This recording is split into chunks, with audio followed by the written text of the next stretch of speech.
If they can't take your guns away, they can limit or take away your ammo and your gun is useless. July 2012, New York City. The United Nations assembles to put the finishing touches on a treaty that can be described in no other way but as a covert attack on legal American law-abiding gun owners and Americans in general. The dictators and socialists throughout the world pushing this agenda have one thing in common: to take advantage of the spineless, gullible gun control puppets in the United States in order to indirectly remove the constitutional rights of law-abiding Americans to keep and bear arms and ammo. The cause of human rights is being trumpeted as the main goal here, but that merely serves as a pitiful smokescreen that even the simplest of persons can see right through. While this makes for a great poster to frame and put on a wall, it serves no other purpose but to backdoor the United States and its citizens. The rest of the world has made no secret of their hate for U.S. freedoms. Were it not for the U.S. refusing to go along all through the Bush years, this treaty would have already been ratified and passed worldwide. Sure, other countries have balked at various things proposed in the treaty, but China, Russia, and Iran will do whatever they choose when no one's looking, regardless of what a world treaty states. Some of the more obvious things proposed in this treaty would result in confiscating and destroying the catch-all of unauthorized arms, the banning of gun sale, trade, and private ownership of semi-automatic weapons, and federally mandated licenses being required for any modifications of firearms. This includes installing a scope on your deer hunting rifle, putting new grips on that sweet new Kimber Colt or STI 1911, or putting a new buttstock on your AR-15 or even a red dot or laser. While many of us realize that private gun ownership is being directly attacked here, there's a lesser known battle taking place throughout this all, and that's the attack on ammunition. Many have balked at ammo being included in this treaty because it gets much deeper than just firearms, but the UN's own website tells a completely different story. Let's take a look at what the UN doesn't want you to see on their own website. Go to www.un.org/disarmament. This is the United Nations website called the United Nations Office for Disarmament Affairs. What a spot-on name. When there, click on Conventional Arms to display a drop-down menu. Then click on Ammunition. Here you'll find an entire part of the site dedicated to the control of ammunition. Click on International Ammunition Technical Guidelines. Let's take a look.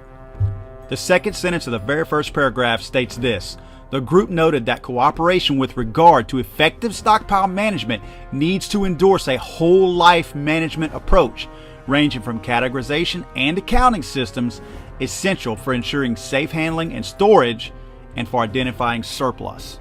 Now tell me, what do you think categorization and accounting systems means?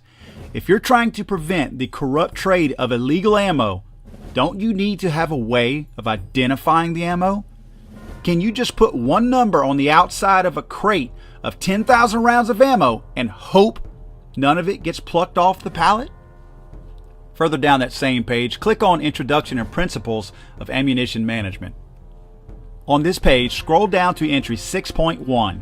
Here they discuss member states' responsibilities for managing ammo. The last sentence of the first paragraph states it is ultimately responsible for all phases and all facets of the stockpile management processes within its national boundaries, including the development of national standards, SOPs, which is standard operating procedures, and instructions. This, in essence, directly hands over the authority of managing yours and my ammo to whichever gun control nut is in the White House at that time. We know what would happen if that authority is given to the current progressive gun control clown currently at that location. Now scroll down to the end of section 6.3. The last sentence states the UN may take initiatives to mobilize resources to support such states.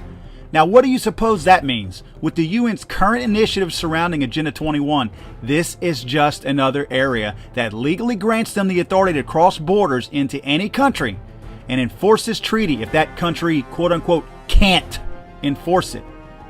If we give them the keys to the car, we have to expect them to want to drive it. Now go back to the page International Ammunition Technical Guidelines and click on Inventory Management. The third paragraph gives the definition of the term batch, which is how the ammo is to be sorted. It says, the term batch refers to a discrete quantity of ammunition which is assembled from two or more lotted components, one of which will be the primary governing component, is as homogeneous as possible and under similar conditions may be expected to give uniform performance. Discrete means distinct or characterized by distinct or individual parts. How can ammo be distinct if 10,000 rounds all look alike, fire alike, and are made to be homogeneous? Right below that it reads, the term batch key identity refers to a term used to identify a particular lot or batch of ammunition. Yes, I do believe we're all starting to think alike here.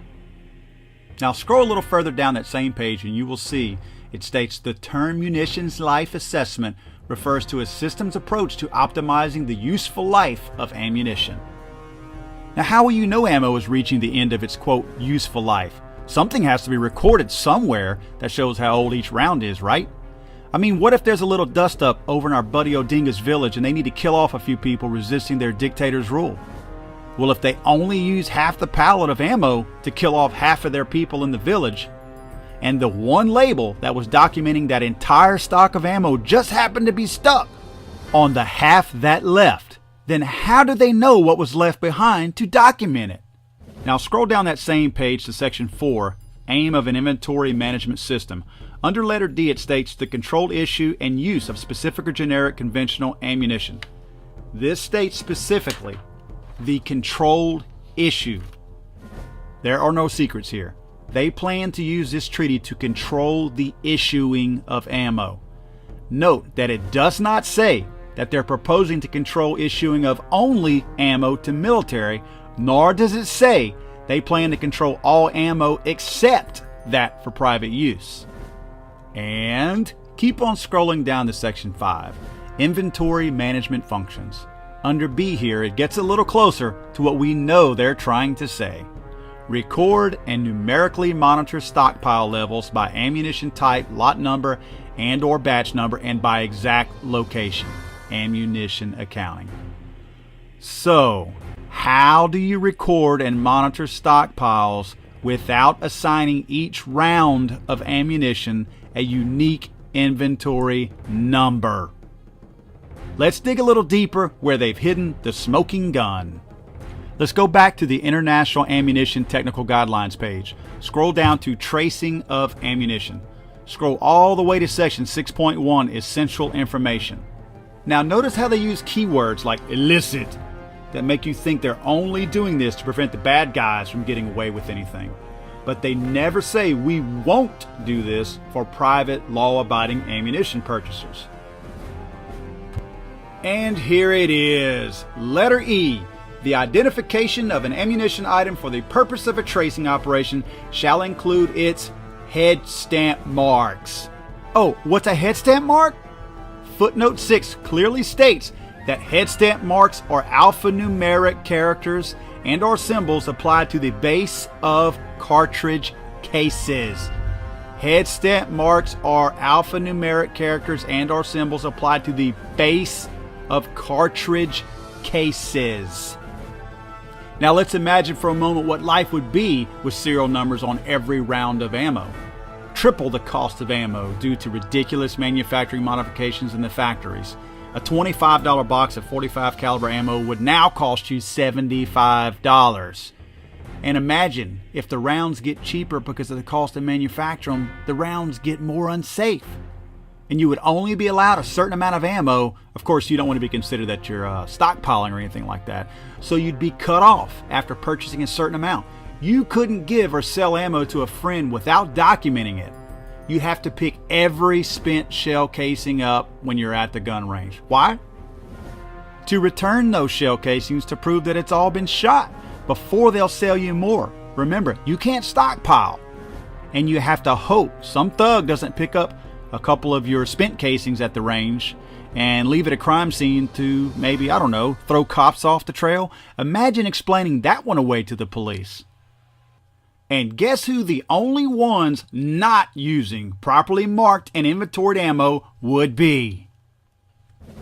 Near the end of World War II, the Japanese Prime Minister, General Tojo, once said that the reason Japan never invaded the mainland of the United States was because there would be a rifle behind every blade of grass. Our Second Amendment rights have served us well. They have served us well indeed. Fire back at the overreaching United Nations. Call your senators and tell them that you want no part of this treaty, and if they ratify it, you will vote them out of office. I'm gonna come at you like a spider monkey. Like a spider